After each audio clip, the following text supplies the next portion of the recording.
Among the little competitions we have at the Anti-Xeno Initiative, every now and then we look into ammo efficiency challenges. Commander Aranion's Stormrage is the only one among us to have a 100% ammo efficiency kill on a Medusa Interceptor. He did that in a Crate Mark II. Aran challenged us to see who could get a 95% ammo efficiency Medusa kill using 3 medium guard and Gauss cannons. My own Crate Mark II is, let's say, under maintenance right now. Okay, fine, it's being completely scrapped for parts for other builds. But I have a Challenger ready to go, and the convergence on the 3 bottom medium slots of a Challenger is excellent. Against the Medusa, fighting with 3 medium guard and Gauss cannons, the magical number is 143. That is the absolute minimum number of Gauss rounds required to finish the fight, and even then, you will likely need a tight fire macro to make that work, as timings are exceptionally tight. To hit that number, it's not enough to just land all of your shots. Because the Interceptor is constantly regenerating, you also need to fire at absolute maximum fire rate, while also switching to a correct number of weapons in your fire groups, so you don't waste unnecessary rounds. Will my Challenger match Aran's Crate Mark II in accuracy and fire rate, despite its smaller power distributor and lower hull? Only one way to find out. Let's go! In general terms, this is a terrible fight. You'll see me do a dozen things that you should not repeat. I don't stagger my Gauss, which is a bad idea.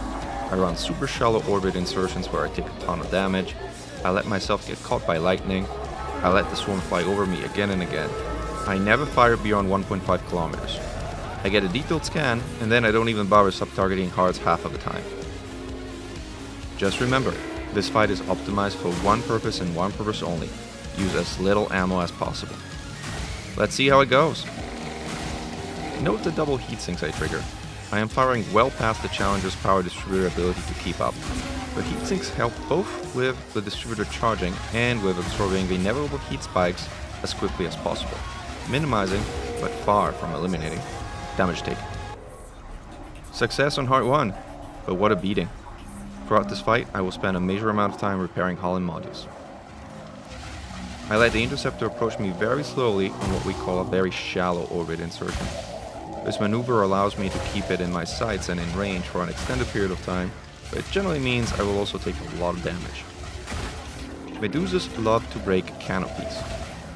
You may see me launch a repair limpet here and there. While they don't live long at all in the swarm fire, the second or two that they survive is enough to patch map my canopy so it doesn't break under such intense fire.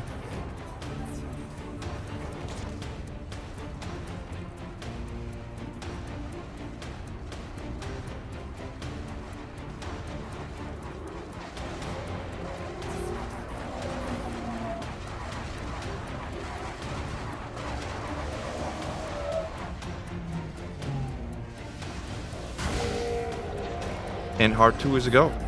The hardest ones are done. Now to keep this up. Firing all Gauss at once is in general a terrible idea. I only do it here because it's required to meet the minimum ammo goal.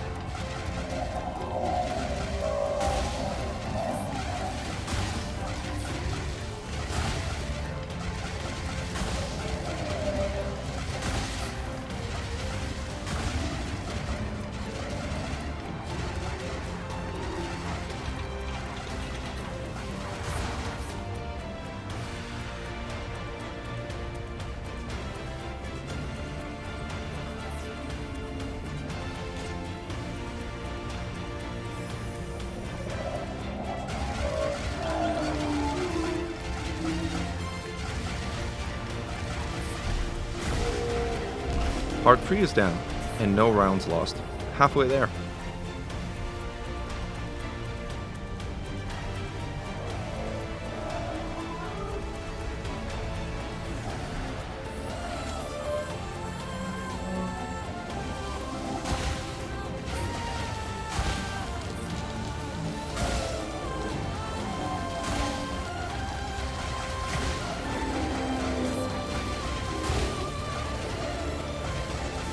Heart 4 is down, all shots were on target, and the fight continues.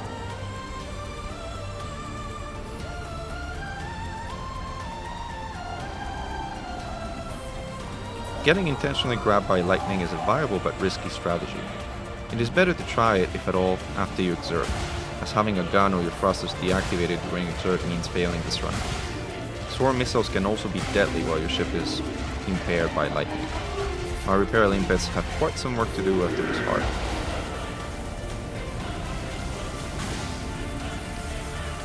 Heart 5 is down, still no rounds wasted. How will the last heart go?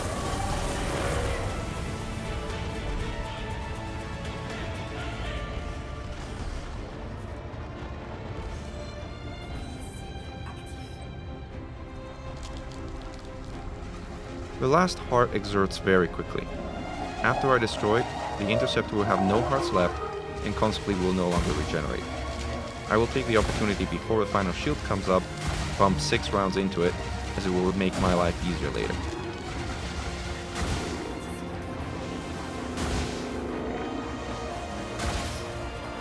All hearts are down, all that is left is to finish the job.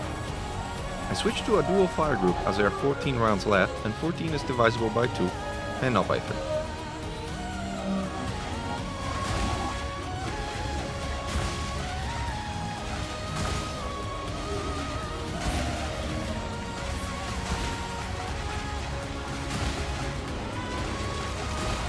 Seven taps, and we did it. We hit the magic 143 number. Not only have we succeeded at Aaron's little challenge, we've also proven that the Challenger can be as precise as a Krait Mark II.